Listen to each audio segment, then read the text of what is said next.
우리 다 같이 일어나셔서 한 절 한 절, 우리 좀 많으니까 교독을 하겠습니다. 제가 한 절 읽고 여러분 다음 절. 느부갓네살 왕이 금으로 신상을 만들었으니 고는 60규빗이요 광은 6규빗이라. 그것을 바벨론 도에 두라 평지에 세웠더라. 여러분, 반포하는 자가 크게 외쳐 가로되 백성들과 나라들과 각 방언하는 자들아, 왕이 너희 무리에게 명하시나니 너희는 나팔과 피리와 수금과 사면금과 양금과 생황과 및 모든 악기 소리를 들을 때 엎드려 느부갓네살 왕의 세운 금신상에게 절하라. 누구든지 엎드려 절하지 아니하는 자는 즉시 극렬히 타는 풀무에 던져 넣으리라 하매, 모든 백성과 나라들과 각 방언하는 자들이 나팔과 피리와 수금과 사면금과 양금과 및 모든 악기 소리를 듣자 곧 느부갓네살 왕의 세운 금신상에게 엎드려 절하니라. 아멘. 여러분 앉으시기 바랍니다. 좀 역사 얘기를 조금 하겠습니다. 지루하시더라도 좀 들으시기 바랍니다. 1938년 9월 9일에 조선 만주에 있는 교회 27개 노예들의 목사 86명과 장로 87명 그리고 선교사 22명이 장로교 제27회 총회를 평양 서문박 교회에서 개최했다고 합니다. 당시나 지금이나 장로교는 우리 기독교회를 대표하는 교단입니다. 그게 중요하죠. 그 다음 날 9월 10일 평양 노회장 박영률 목사라시는 분이 대표로서 신사참배를 찬성하자는 제안을 하였고 이게 즉시 가결이 됐습니다. 그리고 다음과 같은 성명서를 냈어요.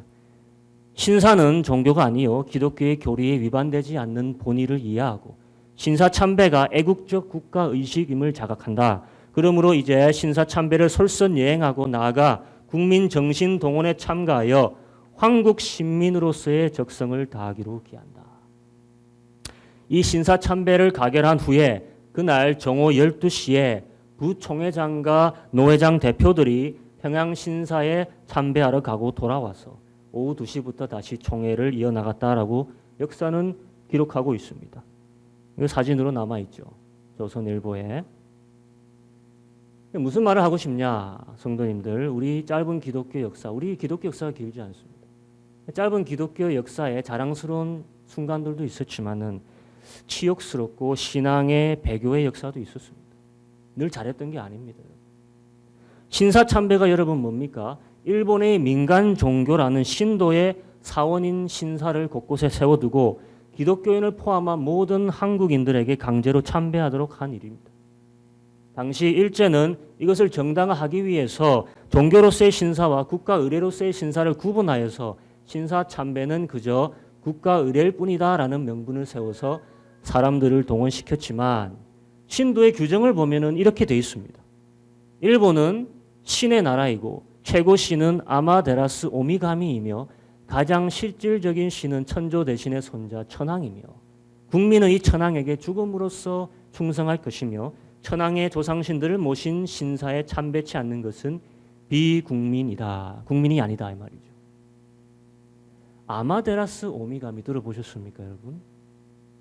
이것은 태양의 여신입니다. 태양신이에요. 쉽게 말하면 태양의 신 바알의 아내 아세라이며 그리스 신화로 넘어오면 제우스의 딸 아르미데스와 매우 흡사한 여신의 이름이 됩니다. 일본 전통 토속 신앙의 바빌론 고대 태양신 숭배 여신의 잔재가 이어져 내려오고 있었고 우리 한국 기독교 역사에서 이 애국심 고향이라는 변명 아래 태양의 여신 아세라 앞에서 머리를 조아리며 그녀를 경배했다 이겁니다. 아세라 경배가 성경에만 나온 게 아니라는 거예요. 우리 역사 속에도 있다는 겁니다. 오래전 얘기가 아니라는 거예요. 이때부터 한국 기독교가 구렁텅이에 빠지는데 그해 12월에 한국교회 각 교파 대표들이 일본까지 건너가서 신도 사원인 이세 신궁과 가시하라 신궁에서 참배를 하게 됩니다. 3개월 뒤에는 총회장 명의로 공문을 모든 교회에 하달하여서 신사 참배를 반대하는 모든 무리는 처벌해야 한다고 공고하고 신사 참배를 반대하던 목사들, 선교사들, 성도들을 교회에서 다 제명하고 회원 자격을 박탈합니다. 또한 서울의 한강과 우리 부산 송도 앞바다 아시죠? 거기에 일본 신도 승려들이 행했던 신도의식 미소기하리라는 세례를 단체로 받게 됩니다. 왼쪽에 보시면은 이 신도 세례의 조건이 있었어요. 고백을 해야 됐습니다. 천조 대신보다 더 높은 신은 없다라는 고백한 사람에게 베풀어졌고, 한국 교회는 천조 대신 아마데라스가 높냐, 여호와 하나님이 높냐 하는 질문에 천조 대신이 더 높다고 하는 문건에 서명을 하여서 관청에 제출하였다 합니다. 이때부터 교회에서 예배할 때 어떻게 됐냐? 가미다라는 일본의 신단 곧 제단을 꼭 교회당 안쪽 동편에 만들어 설치했고, 매주일 교회에서 하나님께 예배하기 전에 일부 신도 예배를 먼저 가지고 다음에 입으로 본 예배를 드렸다고 합니다. 또한 주일마다 정오에 사이렌이 울리면은 예배를 드리다가도 다 같이 벌떡 일어나서 일본 천황이 사는 동쪽을 향해 절하는 동방요배를 했습니다. 주일 오전 예배를 제하고 모든 예배가 폐지되었고, 성경 사복음서 이외의 신구약은 출간 금지되었고, 사도신경에는 천조 대신을 부정한다 하여 전능하사 천지를 만드신 하나님 아버지를 믿사옵고의 조항이 삭제돼 버렸습니다. 2차 세계대전 때는 교회가 앞장서서 침탄 전쟁을 위한 기도운동과 모금운동을 벌이게 됩니다. 전승 축하회 604회를 했고, 무은 장구 기도회 9053회를 했고, 위문 181회를 다녀왔고, 시국 강연 1300회를 했다고 합니다. 또한 거금을 교회들이 모아서 국방 헌금으로 일본에게 헌납하였고, 일제 공군기 구입을 위해서 헌금하여 일제 군용기의 소위 감리교단호 또는 조선장로호라는 전투기의 이름까지 붙게 되었다고 합니다. 이 모든 일이 어디서 시작했냐?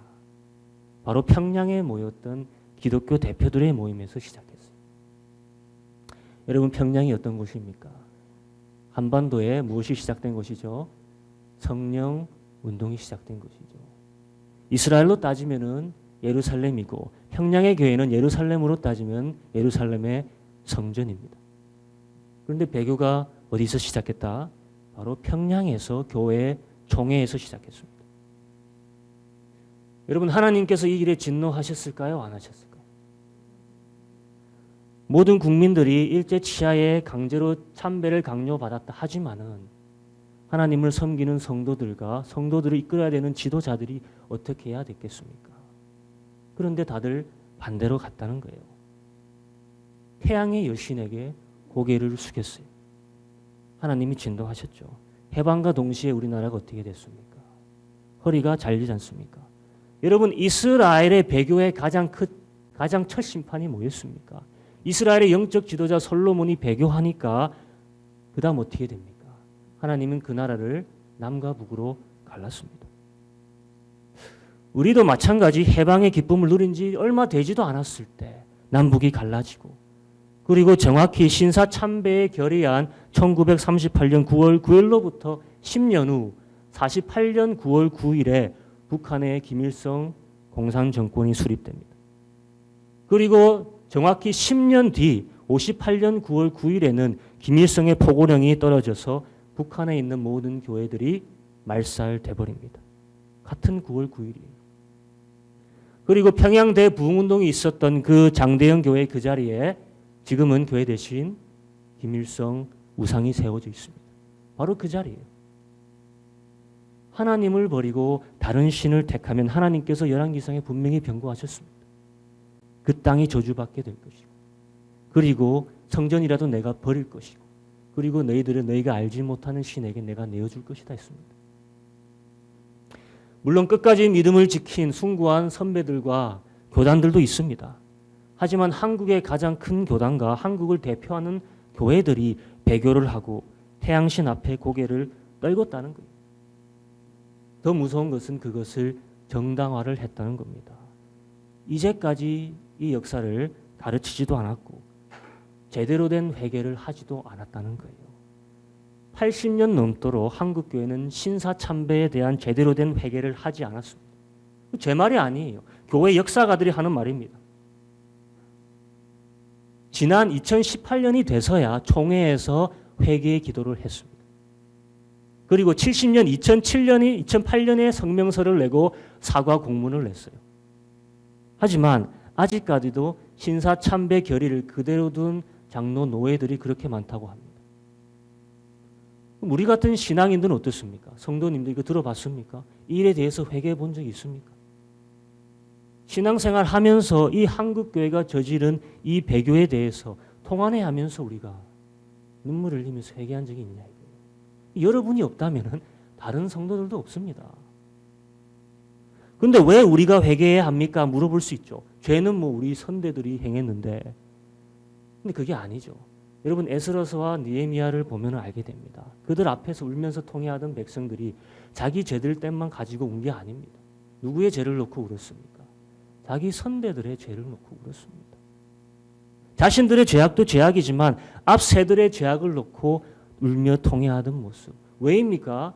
그들의 죄가 곧 우리의 죄이기 때문이에요. 왜 그러냐? 우리는 같은 교회이기 때문입니다. 시간과 공간을 넘어서 하나 된 교회이기 때문에 그들이 진 죄가 우리의 죄이기도 합니다. 나라고 그때 태어났으면 별 수 있었겠냐 이거예요. 나라고 해서 그들보다 나았을까? 생각해 봐야 됩니다. 부끄러운 일이죠. 다시 이런 핍박의 시기가 오면은 그때는 우리는 타협하지 말아야 할 것입니다. 한 번은 실수했다 한들 두 번은 하지 말자. 오늘 본문의 말씀으로 넘어가 볼게요. 오늘 느부갓네살 왕이 자신의 우상을 세우라 하죠. 그리고 무엇으로 협박합니까? 불타는 죽음으로 협박하고 있습니다.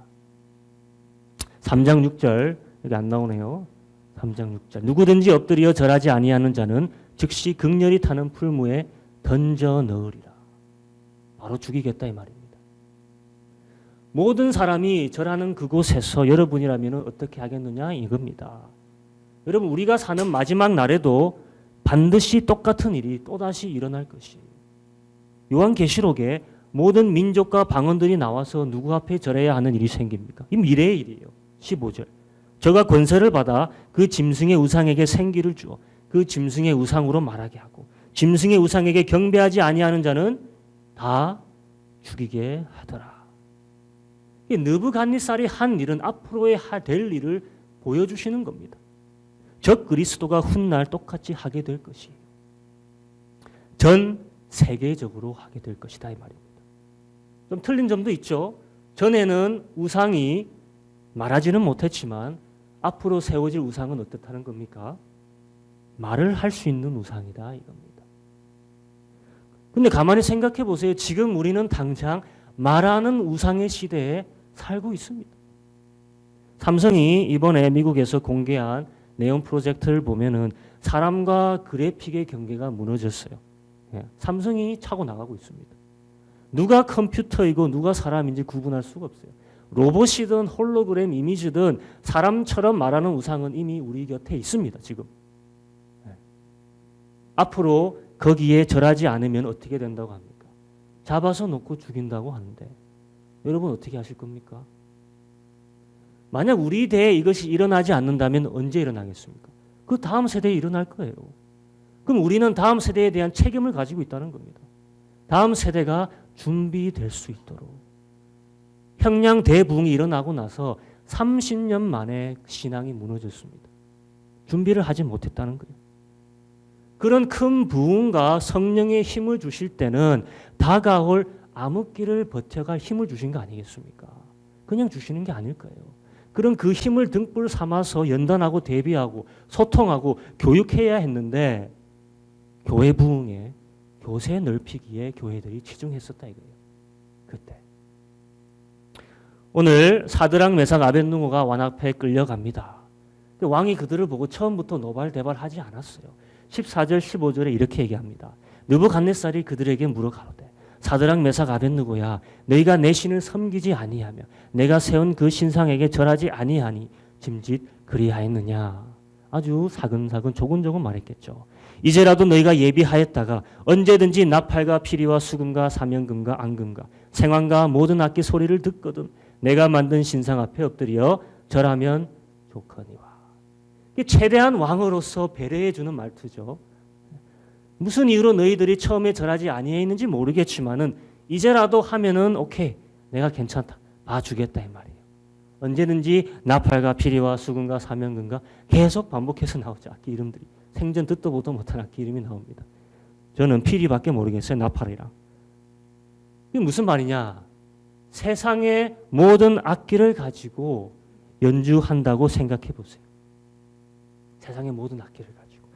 그리고 이거는 빛나는 10층짜리 금으로 만든 신상입니다. 네, 금으로 만든 신상입니다. 들어오십시오. 예, 감사합니다. 들어오시고. 여러분 10층짜리 금으로 만든 신상 봤습니까? 대구에 가면 크게 있긴 있다는데 금박이죠. 진짜 금은 아닙니다. 세상에 그 당시 이렇게 큰 우상은 없었어요. 우상 사이즈가 10층이면 눈이 휘둥그레졌을 겁니다. 거기로 뭘로 만들었다? 순금으로 만들었대요. 금으로요. 그럼 태양빛을 받으면 어떻게 했습니까? 빛나겠죠. 찬란하게 눈이 부실 거예요. 그 광경은 사람에게 황홀감과 위압감과 경외심을 불러일으키기에 충분했습니다. 거기다가 백그라운드 뮤직이 세상의 모든 악기들을 동원해서 플레이하고 있는 거예요. 경배 예배의식에 동원이 되고 있다 상상을 해보십시오. 절하기 싫다가도 절하고 싶은 마음이 저절로 생길 환경입니다. 이거는요. 사단은 우리로 최대한 그의 우생 앞에 절하기 쉽도록 멍석을 깔아줍니다. 우리의 시각을 압도하고 우리의 청각을 매료시킨다 이거예요. 거기다 하지 않으면 죽는다. 우리에게 두려움의 마음까지 각인시켜줍니다. 세상에 이것보다 괜찮은 경배 없습니다. 월십이 없어요. 이것보다 더 뛰어난 예배의 방식이 없습니다. 시각을 압도하는 예배, 청각을 사로잡는 예배, 거기다 두려움까지 유발시키는 예배. 부흥될 수밖에 없는 종교예요. 이거는요. 근데 다 인위적이라는 겁니다. 가짜 예배예요. 여러분 이제 지금 세대를 한번 보십시오. 지금 세대. 지금이 어떤 세대입니까? 보는 것과 듣는 것에 사람의 마음이 어떻게 되는 세대입니까? 네? 현혹되고 이끌려가는 세대 아닙니까? 그 어느 때, 그 어느 시대보다도 보고 듣는 것에 이끌려 사로잡혀가는 시대가 지금 시대. 미디어 홍수의 시대예요. 여러분 지금 전 세계에서 가장 실시간으로 핫하게 떠오르는 이슈가 뭡니까? 누구입니까?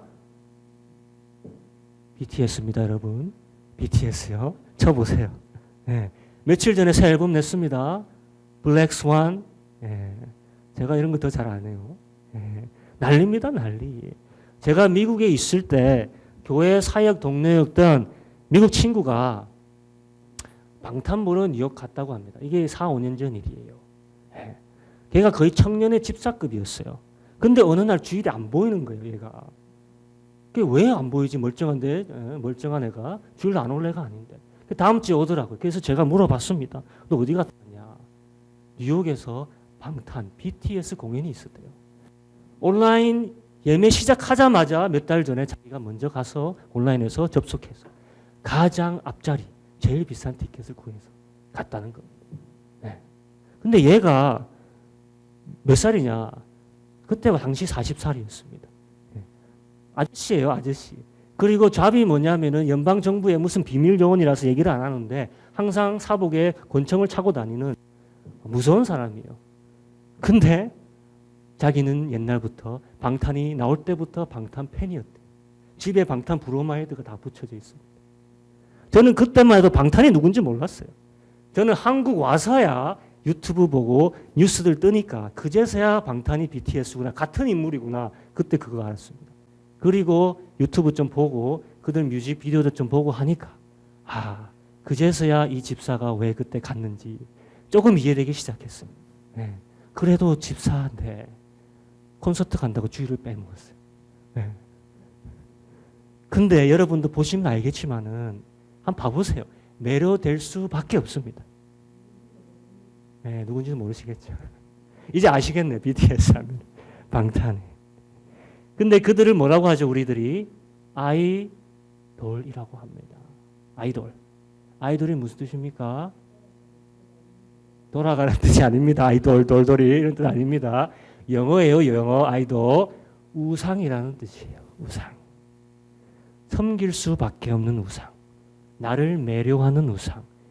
나의 눈과 귀를 앗아가는 우상. 내 감정을 제압하는 우상. 여러분, 우리는 나를 매료하는 우상에 무릎 꿇게 돼 있습니다. 여러분, 사단이 자신의 우상을 우리 앞에 세워둘 때 초라하고 낯설은 것을 세워놓고 우리 보고 경배하라 하겠습니까? 하찮은 것 세워놓고 우리한테 경배하라 하겠습니까? 사단이요? 우리의 눈과 귀를 앗아갈 만한 것을 세워놓고 경배하라 할 것입니다. 이 마음까지도 앗아갈 매혹적인 뭔가를 세워놓고 우리 보고 경배하라 할 것이에요.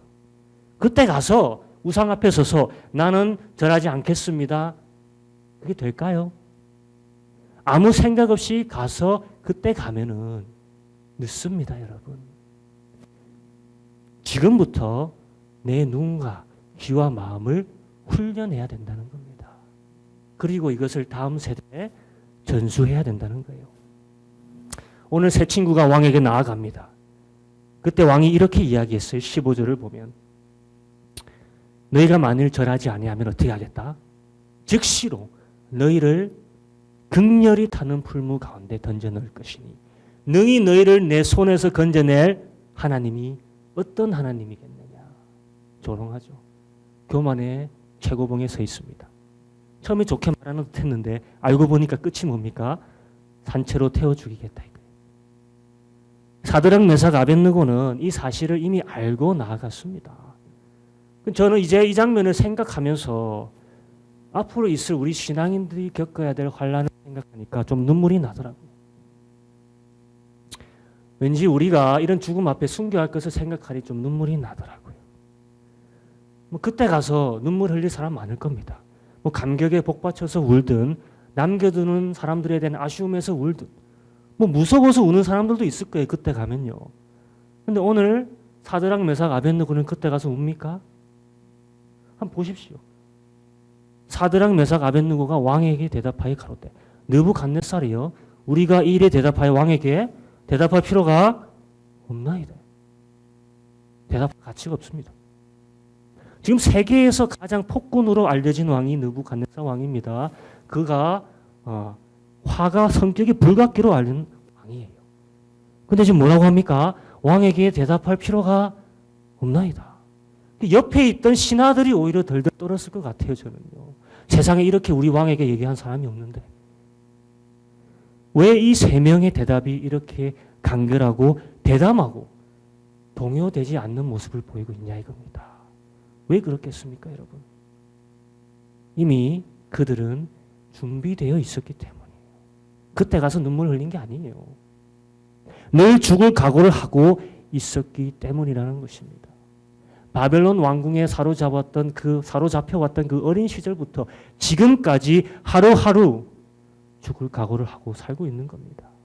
물론 궁전에서 주는 온갖 호의와 편의를 제공받고 있는 좋은 삶을 살고 있었지만은 거기에 젖어서 만족해서 사는 삶이 아니었어요.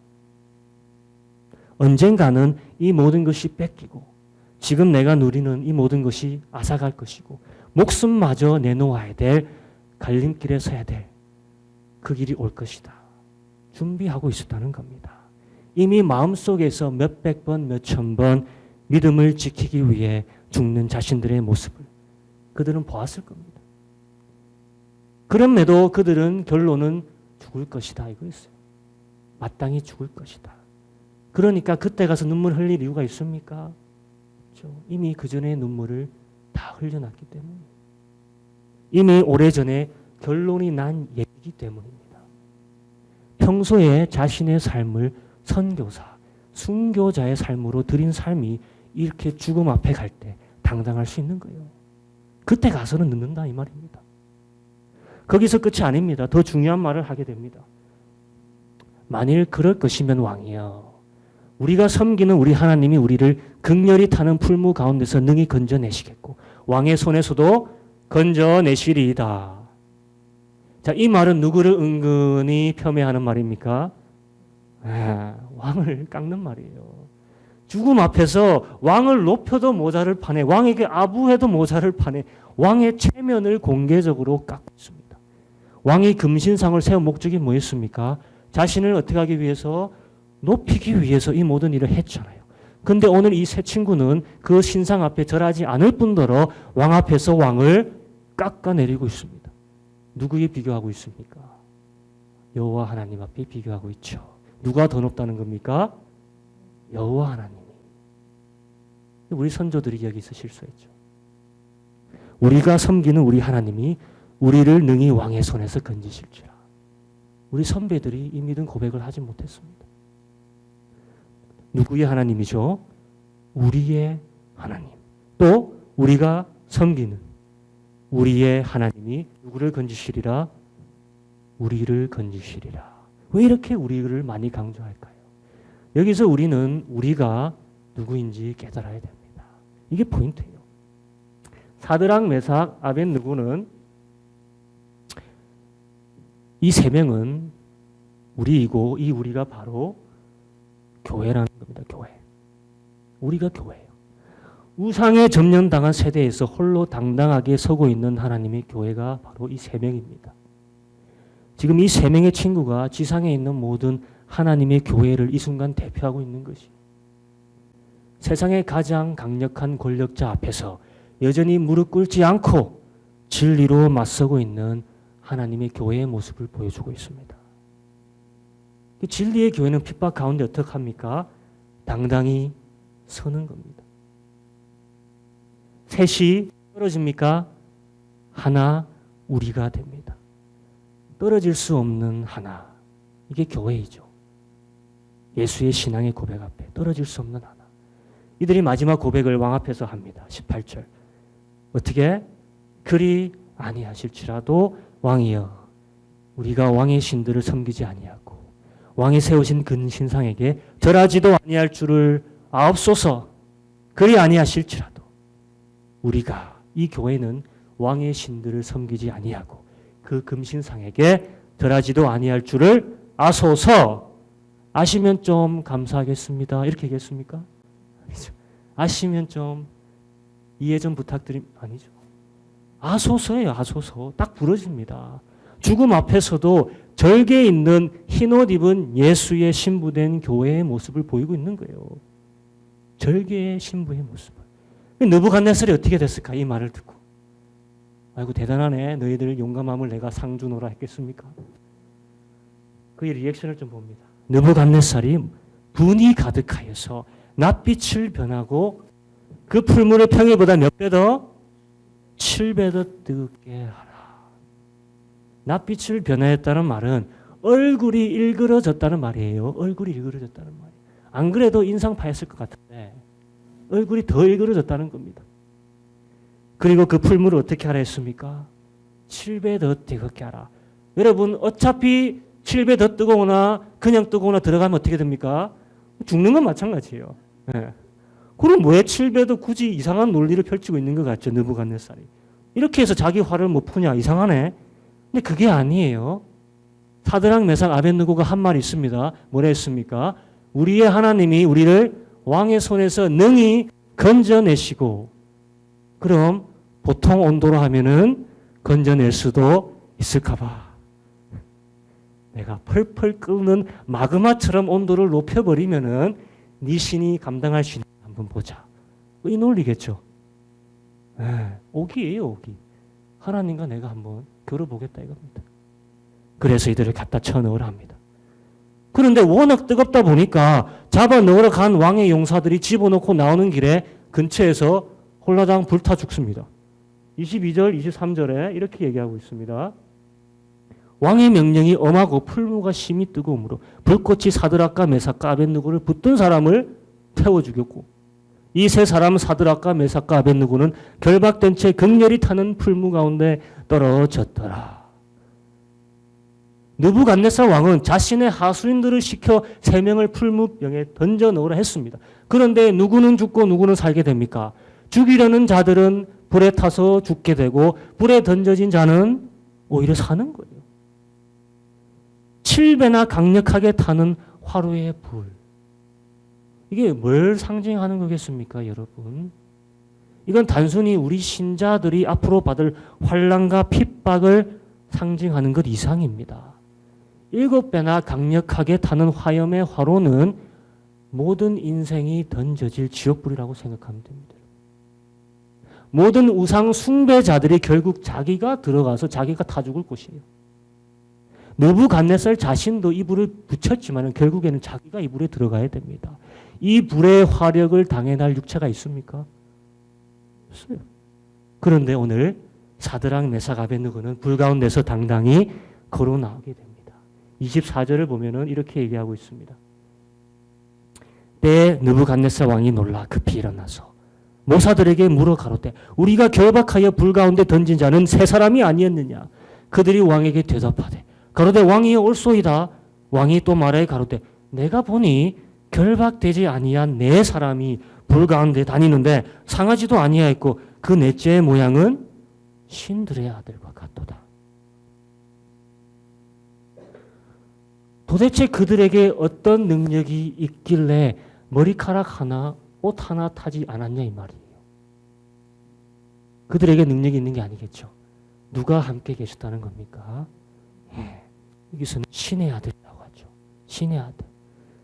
지옥의 권세, 지옥의 불도 교회를 맞서지 못한다는 말이에요. 지금. 교회가 지옥에 갈 일은 없습니다. 하지만 이 불은 지옥의 권세의 능력을 상징하고 있죠. 세상이. 그러니까 어떠한 핍박으로도 지옥의 권세 앞에서 교회는 연소되지 않는다는 말이에요. 누가 함께 하시기에? 하나님의 아들. 오늘 불신자들이 네 번째 사람을 보았습니다. 불신자들이요. 근데 신기한 게 있어요. 사람이지만은 사람이 아닌 것을 왕이 보게 됩니다. 그게 어떻게 가능하죠, 여러분? 치솟는 화염 뒤에서 어둠 속에서 뒤에 실루엣만 보일 터인데 가까이 못 갑니다. 멀리 서 있어요. 어떻게 그게 사람인지 신의 아들인지 구별할 수 있습니까? 얼굴이 보이는 것도 아니고 신의 아들이 명찰 들고 나는 신의 아들이다 배지 달고 나오는 것도 아닐 텐데 어찌하여 왕의 눈에 이 네 번째 사람은 신의 아들이라는 고백이 나오냐 이거예요. 킹 제임스 버전은 마음에 들게 번역했습니다. 하나님의 아들이라고 정확히 표현했습니다. 느부갓네살 왕의 뭐가 열리는 거죠? 영안이 열리는 겁니다. 영안이요. 무지하고 독선적이고 자기중심적인 세계에서 땅에 내려온 하나님의 아들의 실체가 어렴풋이라도 보이기 시작하는 거예요. 보지 못하는 자에게 하나님의 아들을 보이는 것, 이게 뭡니까? 이게 전도예요. 이게 선교입니다. 근데 어디서 이것이 이루어지고 있습니까? 교회가 핍박받는 곳에서, 핍박받는 곳에 믿음을 지키는 교회 안에서 하나님의 아들 예수가 보이는 겁니다. 타협하는 교회에서 보이는 게 아니에요. 세상으로 예수를 보일 제일 확실한 길이 뭡니까? 믿음 지키기 위해 핍박받고 천대받고 무시받는 그곳에서 우리와 같이 고난받는 그리스도가 세상에 보이기 시작하는 겁니다. 구약시대에 가장 숭고하고 가장 완벽한 교회의 모습은 전 바로 이곳 다니엘 3장에 나온다고 생각해요. 사도행전의 교회가 있기 전에 이스라엘의 교회는 엉망이었잖아요. 바빌론의 교회가 하나 있었습니다. 7배나 뜨거운 화로 안으로 들어간 3명의 친구들. 불길 속에서 뭐하고 있었겠습니까? 불길 속에서 그냥 서로 다만 나누고 있었겠습니까?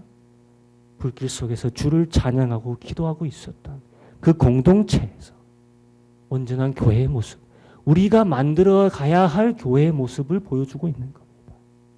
예수님도 함께 하실 수밖에 없는 교회를 보여주는 거예요. 예수님이 뭐라고 하셨습니까? 두세 사람이 모인 곳에 내가 너와 함께 하겠다. 오늘 함께 하셨잖아요. 그게 어디라도 불 속이었을지라도 그 오래전이나 옛날이나 지금이나 그리고 먼 훗날이나 아들 예수 함께 하시겠다는 이 약속은 변치 않는다는 것입니다.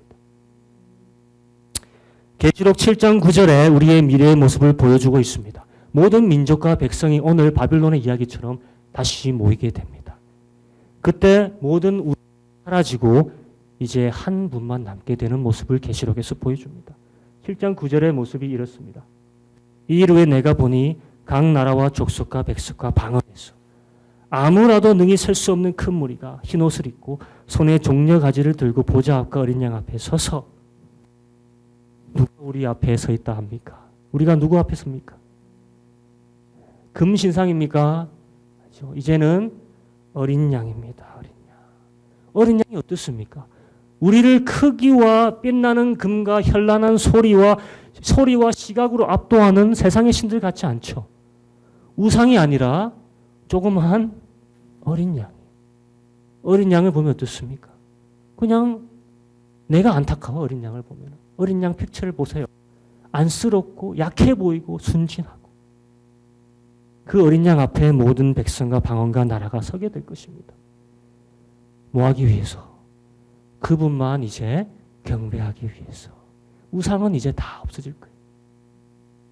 이 찬양하기 위해서 10절에 이렇게 합니다. 구원하심이 보좌에 앉으신 우리 하나님과 어린 양에게 있도다. 여러분, 이것이 강요된 경배 같습니까? 아니죠. 신령과 진정으로 자원하는 마음으로 드리는 진정한 경배입니다. 인위적인 경배가 아니에요. 그가 하신 일을 찬양하는 경배가 되는 거예요. 우리 모두가 그날 앞에 서게 된다는 것입니다.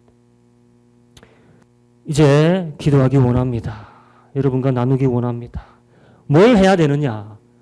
우리는 준비해야 된다는 거예요. 그리고 나만 준비하면 안 되고 준비시켜야 될 사명도 있다는 겁니다. 지금 준비하지 않으면, 지금 각오하지 않으면, 지금 내 눈과 마음을 지키고 단련시키지 않으면 우리 교회는 또 일제시대의 과오를 하나님 앞에 범할 것입니다. 내 자신을 다시 한번 순교자의 결의로 믿음을 재정비합니다. 그때 가서 죽을 생각하지 말고 오늘 이 자리에서, 오늘 매일매일 살면서 내가 죽는 모습을 상상하시기 바랍니다. 내가 하나님의 복음을 위해서 이들같이 불 앞에 서는 모습을 상상하셔야 되는 거예요. 지금 흘려야 되지 눈물이지 그때 가서 눈물 흘리면 안 된다는 부탁을 묻습니다. 지금이 어느 때인지 우리 모두 각성하고 나뿐만 아니라 이런 시험 때에 오를 다음 세대를 양육 대비시켜야 됩니다. 이게 이제 우리의 교회의 사명입니다. 우리 3명이라도 온전한 교회, 비록 적은 인원이지만 조그만 숫자라도 온전한 교회, 무너지지 않는 믿음을 가지는 교회 되게 해달라고 이 시간 같이 주여 한번 부르짖고 기도합니다. 주여, 하나님 아버지